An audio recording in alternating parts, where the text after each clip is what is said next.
A movie of eggs is a good movie because in Spanish eggs also mean testicles, and that is funny. Our story begins in the Big Cock Farm, or in other words, Las Granjas El Pollón, where a chicken is laying its first egg. She calls him Toto, and the chicken takes him over to her loving arms, just before it's taken away by a guy. The chicken with anger chases the van where the egg is being taken. Right then and there, the objective of the movie is clear. This is something I really like about this movie. The newly born, the new egg is now discovering how this world works, seeing how humans don't see the eggs as caricatures, but just as regular, moving haunted eggs. In this scene, we can see one of the first jokes in the movie, where one egg asks the kid if he has lost an egg. As we established in this review, eggs also means testicles, so the movie is implying that the egg is asking the kid if he lost his testicles, with aggression and sneer. The main egg character, Toto, who is an egg, as we established in the review, but not a testicle, no, he's a regular chicken egg. He is chased by a cat, because the army colonel who calls him Pompis or Booty for accident, makes him the bait for the cat so that the other eggs can escape the kitchen.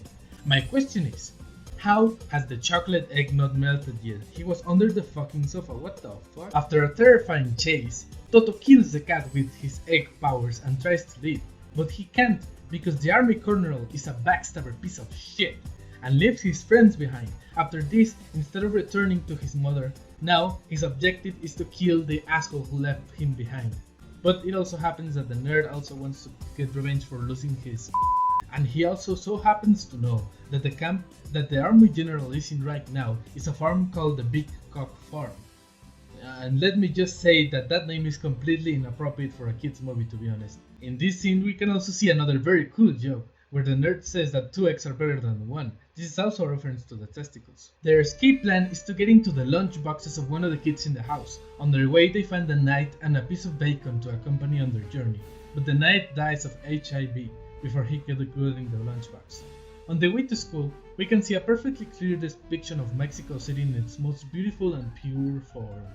So in astounding shock, by seeing such marvelous architecture and human partnership, Booty, the nerd, and Bacon decide to kill themselves and land in the sewers, where they find 2 rats. Somos tlacuaches. And the 2 rats try to eat them, but just before the eggs got grabbed, a government agent arrives and saves the day. The agent then explains that there is an even dangerouser monster in Pleasure Island, where not only are the kids there turning into donkeys, but also there's a feeding frenzy, starring evil reptilians that control the government in the shadows.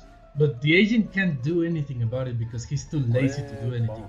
So our heroes go by themselves, trying to save the world from an evil alien egg infestation. But they realize they can't do anything. Well, not without a good team of mercenaries. So they try to convince a very large group of eggs to help them in the War of the Worlds. But just before they could start the ultimate battle, our protagonist, Booty, decides to give up, because he hates donkeys. So the bacon goes to him and says, "Hey Paul, let's make a deal. We have gone too far just to give up now, so let's do this instead. I'll give you 25% of our company, SCP. In that place we don't have any donkeys, so it'll be a paradise for you, and you can come whenever you want. But you have to do me a favor. How about you give me one of your eggs in return?"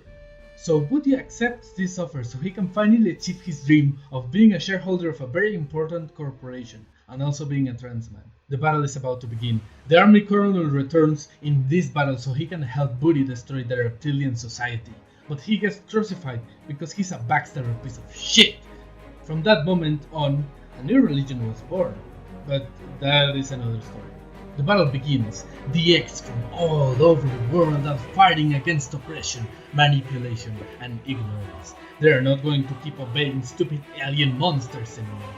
But one of the reptilians has kidnapped Selena Gomez and Stuart Little to threaten the entire operation. The big abortion machine has been turned on to eradicate our heroes from existence, to make them unable to be born in the first place. Suddenly, Jumbo Bongo appears, a great bear who has the ability to control time and space. She is now trying to handle the situation, but in an unexpected turn of events, she can turn off the machine. It has protogen, so in order to destroy it, someone has to take the sacrifice and use their body as a shield from the radiation that the machine can give to the entire egg race. But in complete turnaround, one of the reptilians, who is not on board with the movement or the plan, gives his soul to save us all. from extinction. Our egg race is saved forever, and we have reptilians to thank for. It doesn't matter that they control us, they saved us, so we should obey them always. The world is now changing. Nothing will be the same again. Booty is chosen to be reborn as the Antichrist to become the ruler of the new world.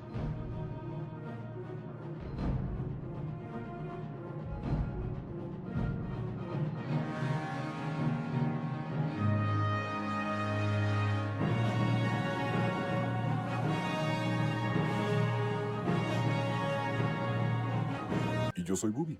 ¿Bubi? ¿Sí? ¿Te llamas Bubi? Sí, ¿por? ¿Bubi? No, nada más una Bubi. Ah.